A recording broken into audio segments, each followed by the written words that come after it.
Hi, welcome to the podcast. P is for Plog. So, my name is Paul, and I'm the host of this podcast series, and it's all about basically my life as a professional plogger.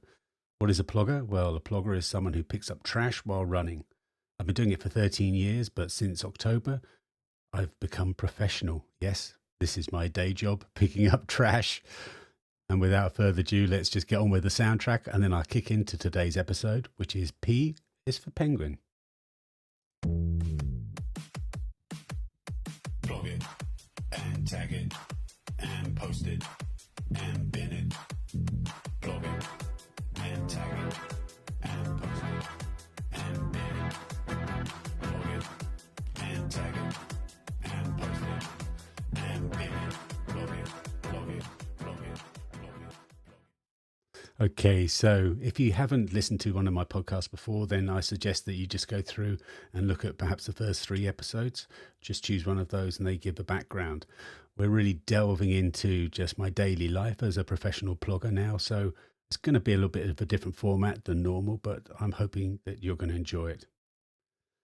Today's episode is going to be all talking about the Penguin, which is a boat here in Haarlem that you can just sign up and go along, and you pick up trash going around the canals here in Haarlem. It's a fantastic experience. I did it last Saturday, and I've known the owner and the foundation that have been doing it for the last few years quite well. So I thought it'd be good just to sort of give my experience of it.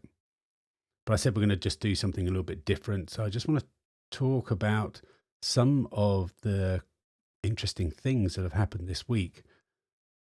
I was actually going to have just one item, but I've got 2 items now. One actually happened this morning, and it was like one of those ones of, was it ironic? I'm not sure.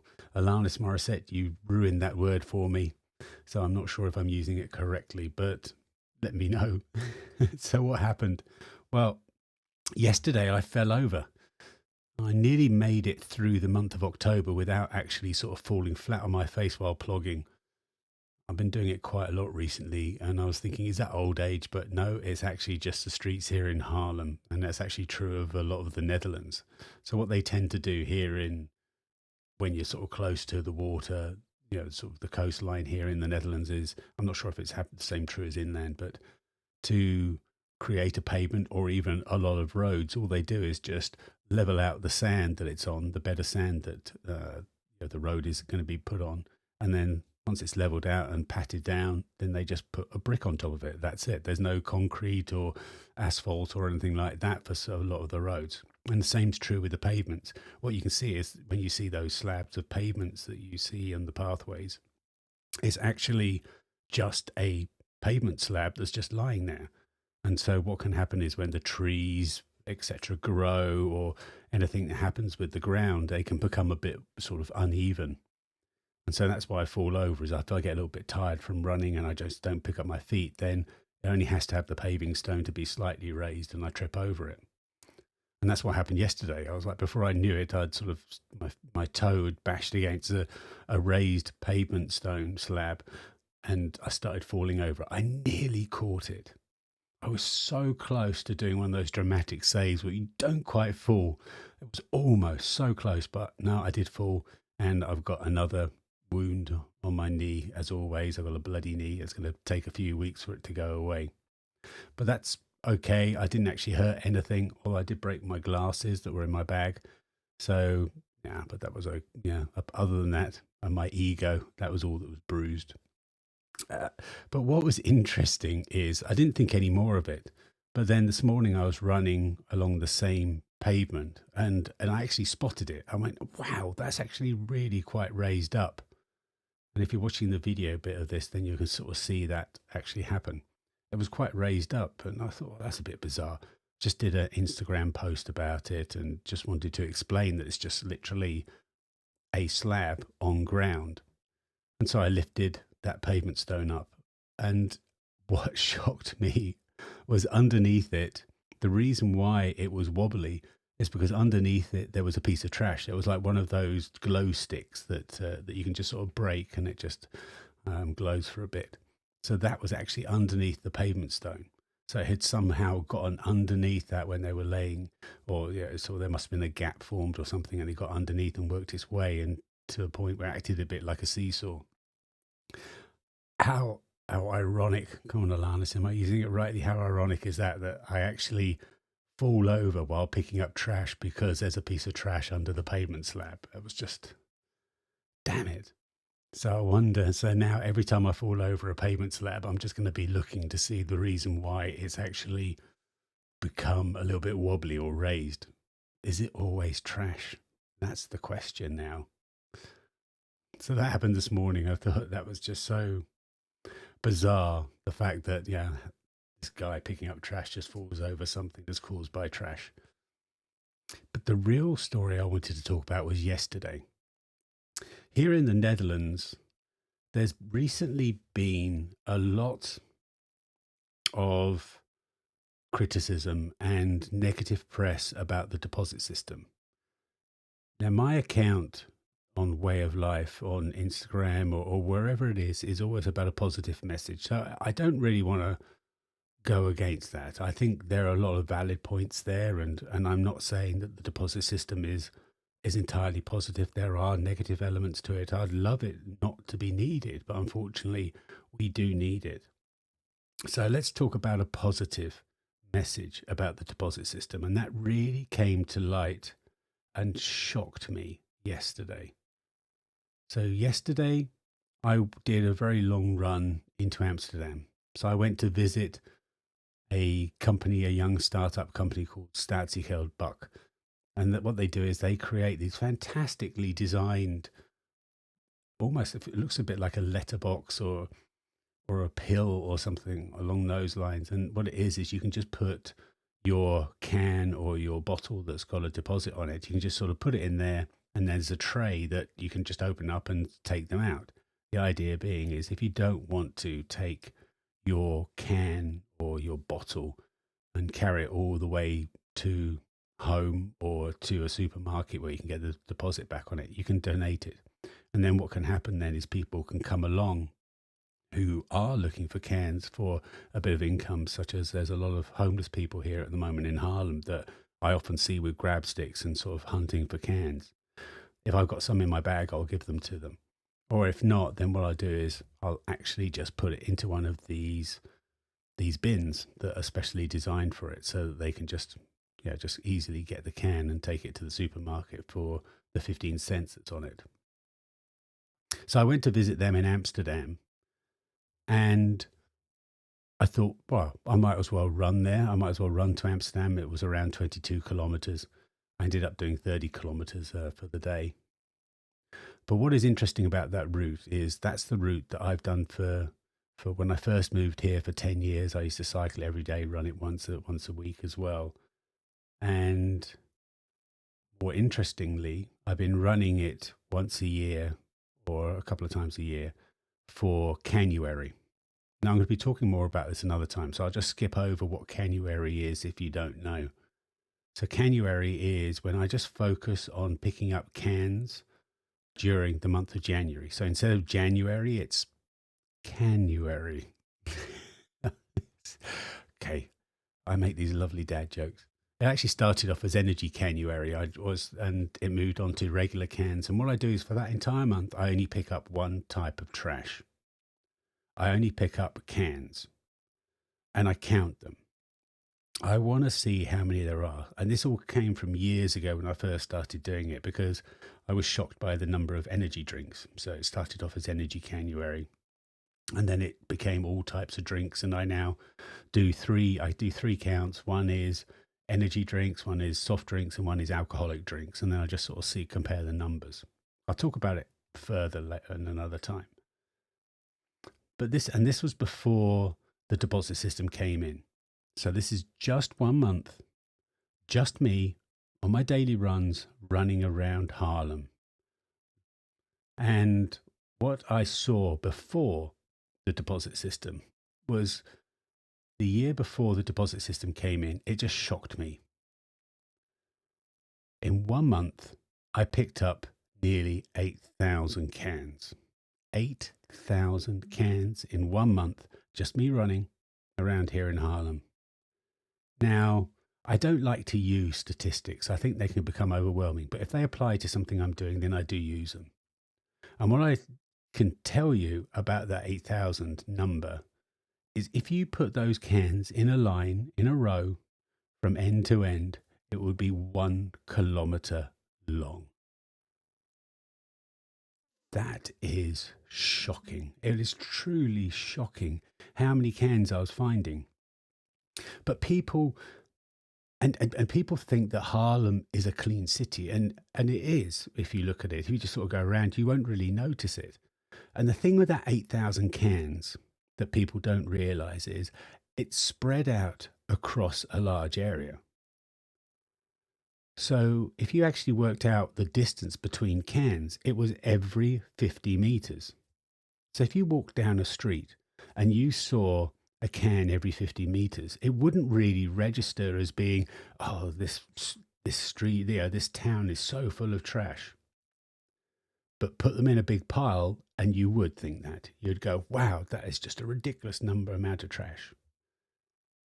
That's just me picking up in one city. Now imagine that 8,000 spread out across the whole of the city with other people picking up trash, different cities, different countries, and the number is astronomical of cans that are lying on the ground. And the thing with cans is they cost a lot of energy to make.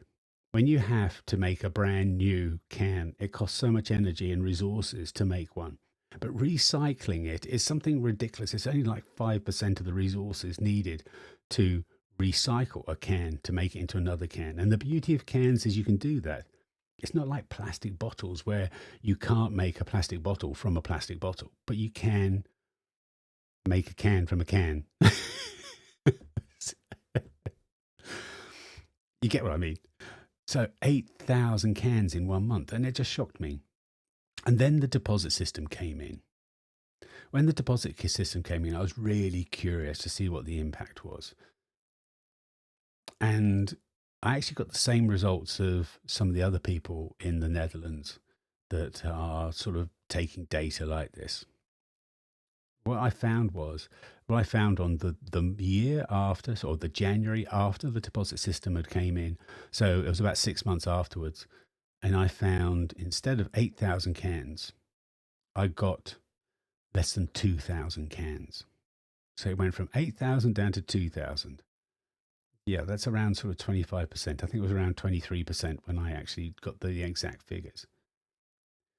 That's a huge reduction. That just showed me how beneficial the deposit system was. It just blew my mind. Now, let's get on to yesterday. I was running on a route that I would regularly do, and I know that that is one of my 500 plus can routes. If I go along this road, and because I don't go along it that often, and it's a place where loads of bikes and loads of cars go, I just know that they got thrown into hedges and etc.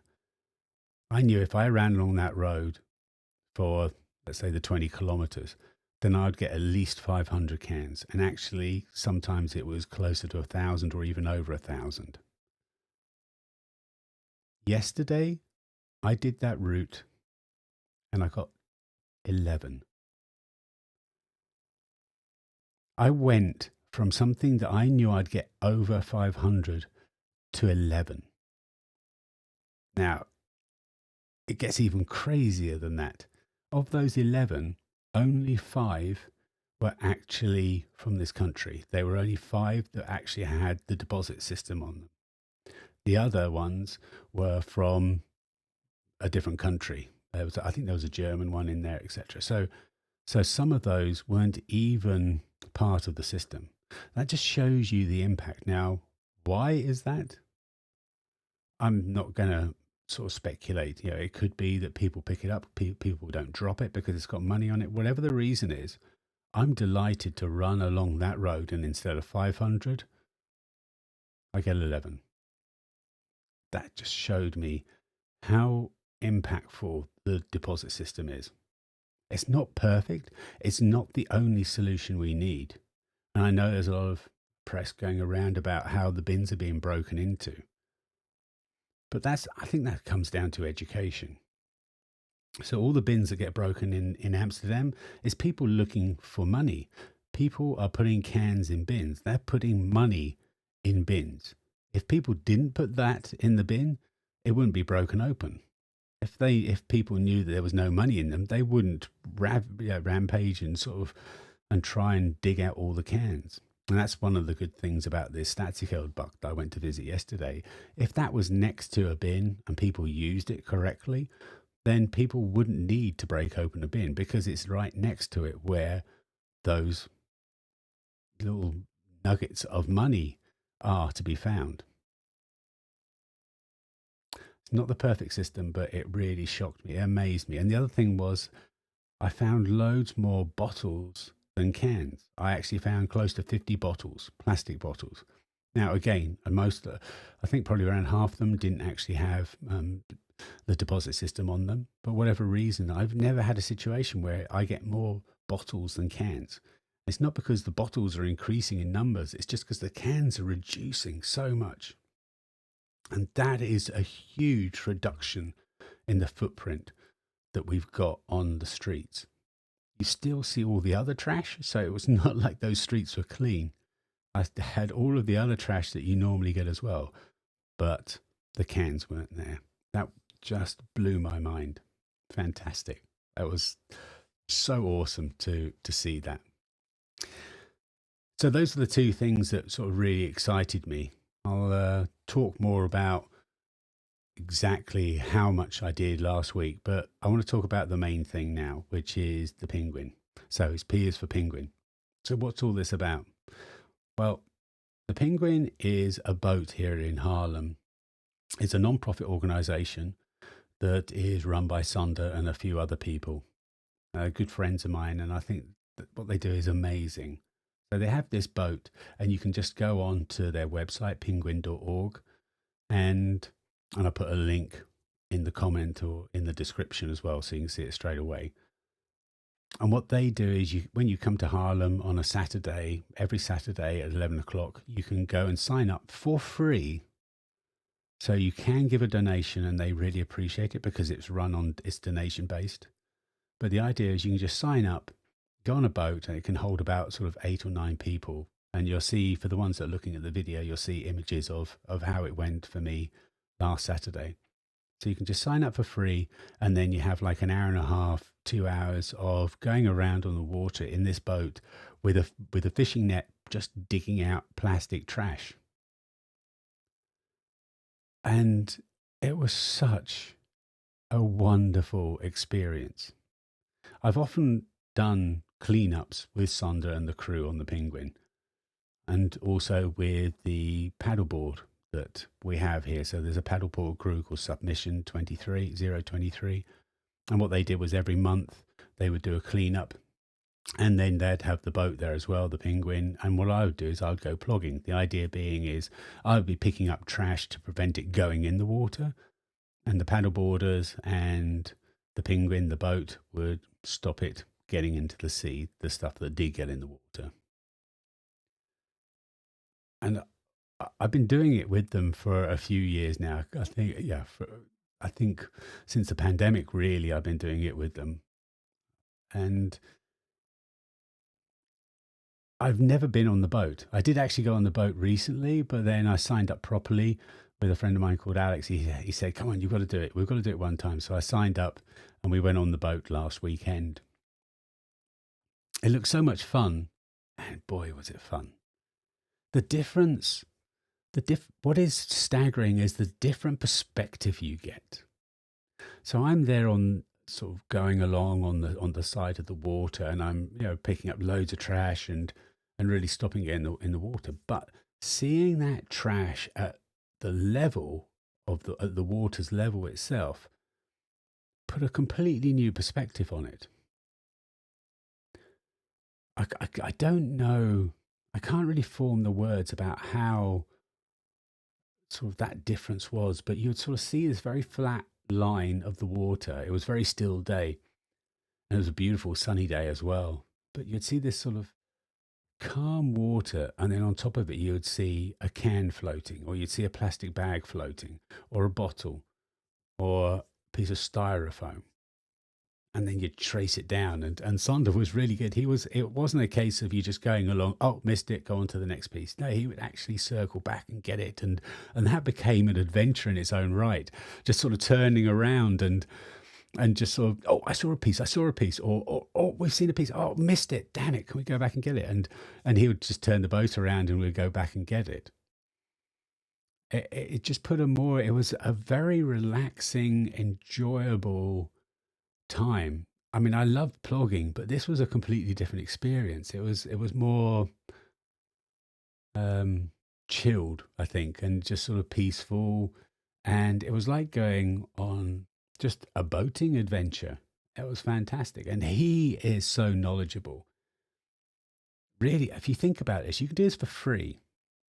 If you come to Haarlem, you can go on one of those cruise boats, and they give you all of these sort of wonderful sort of set pieces. They go the same route and they tell you all the history and things like that. Sander did the same, but he's doing it from a slightly different perspective. He's telling you real stories about real people, telling you, oh, that house there, or this boat here, I've been watching it for 3 weeks and it's slowly it's sinking down and down.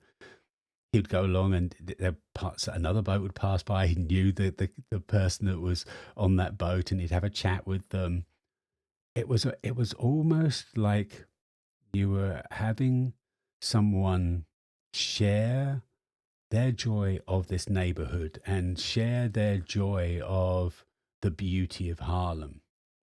And while you're doing it, you're making an impact of picking up trash. And I don't know how many bags we've got, but we've got quite a few bags. And it was just so rewarding. I don't know why you would do another sort of type of boating adventure in Haarlem over this. For me, sign up. If you come to Haarlem, I think it's actually one of those must-do things. If you're here in the weekend, I really believe you have to do this. And give them a slight donation, a small donation, only has to be a little bit, and it will help them carry on doing it because it's so important. To show you the impact, or to tell you the impact that it makes, one of the places that we passed was a bench. It was just a bench on the corner of the canal, and it was all colourful bench. And it's made from plastic that's been fished out of the water here. On the Sparna. The river is called the Sparna. The canals are called the Sparna. So that bench is made from plastic that has been rescued, that's been prevented from getting to the ocean, that's been prevented from just clogging our waterways and destroying our futures. So what he does is any of the hard plastic he finds, he gives it to a company called Melt Up here in Haarlem, and then they grind it up, and then they've turned it into a bench. And I suspect they're already sort of saving up stuff for the next bench as well. It was just so awesome to see, bang, this cleanup has achieved this bench on the side. That was really wonderful. I really thoroughly enjoyed that. Now, there are other places like this as well. So yesterday, going back to yesterday was such an eventful day. So yesterday, when I was running to the Statica bunk, they actually said, oh, you're right by Plastic Whale. So Plastic Whale is a similar organization, and they've got 12 boats in Amsterdam. And I think as a corporate, they do corporate events. I'm not sure exactly how they structure it, but I'll show you pictures on the video if you're watching it. But they've got, I think, 12 boats in Amsterdam, and I think they've got 2 boats in Rotterdam. And they do a similar thing. We can go fishing and do a nice corporate event and really get on lots of boats and go around the Amsterdam waterways. So again, the same setup. It is such a sort of a great perspective of ecotourism. And I think that's one of the things I'd love to set up as well is to actually have an ecotourism event where I take people around the city plogging. I think that is something that is possible in the future. And you hear ecotourism and these kind of things mentioned more and more. And I think it is something that I'd love to do in the future. At the moment, I just do my monthly cleanup, which is actually tomorrow. I've got my next one.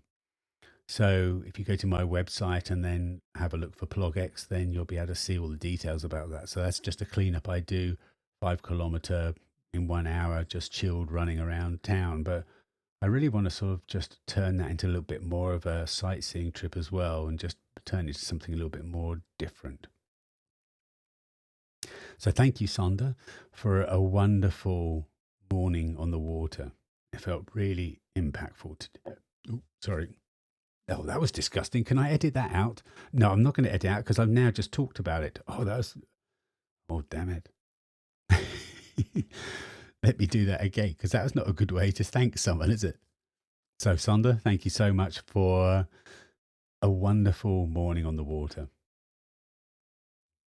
In terms of how last week went, so I think one of the things I was expecting to achieve as a plogger, as a professional plogger, instead of just a person that goes running in their spare time and picking up trash, was okay. I know as someone with a full-time job, I do 4,000 kilometers of running and I do 40,000 liters of trash each year, picking up just from my daily runs.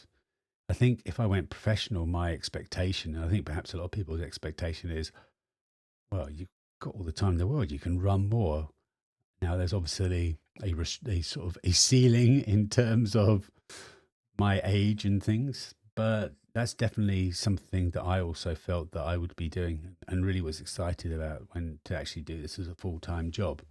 And that's true this last week. So it feels like I'm starting to get into the swing of it. I've been doing this for a month and it feels like I'm now finding my feet in terms of how I do this. So last week I sort of pushed it up. So that 4,000, that's around 77 kilometers a week, something like that. But I pushed it up to 121 kilometers last week. So I did a lot more and I got well over 1,000 kilos. So if you sort of put that out for a whole year, if I did something similar along those lines, then instead of 40,000 liters, I'll be picking up 50,000 liters of trash. And I think that's important to sort of to track, because me picking up 40,000, that's restricted by the amount of time I'm running. It's not restricted by the amount of trash that's on the ground, of course.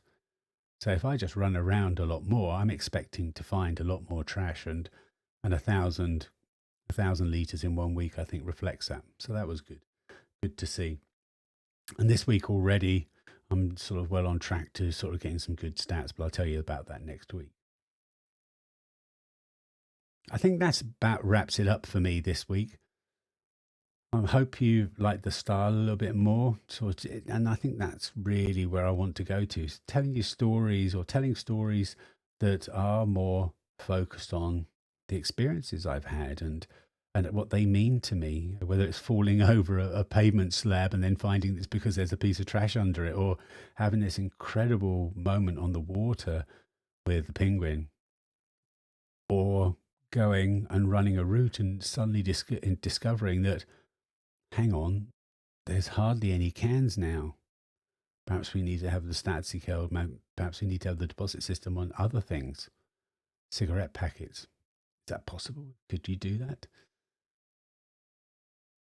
Definitely needs to happen, because one of the things you notice when there's less cans on the ground is all the other trash on the ground. Anyway, thank you for listening. I hope you enjoyed it. Don't forget to subscribe. Do I need to say that in a podcast? My name is Paul. I'm a professional plogger, and this is my way of life. I don't want it. I don't want you to do the same thing. What I do is crazy, but I would love it if you picked up a piece of trash and put it in the bin and think about how it makes you feel and have some fun doing it. When you make sustainability fun, it becomes sustainable. And that's what we need to have a future. It's not doing a one-off action. It's to doing lots of little actions all the time. That's really how we get a future for our children. Thank you for listening. Speak to you next week. Bye.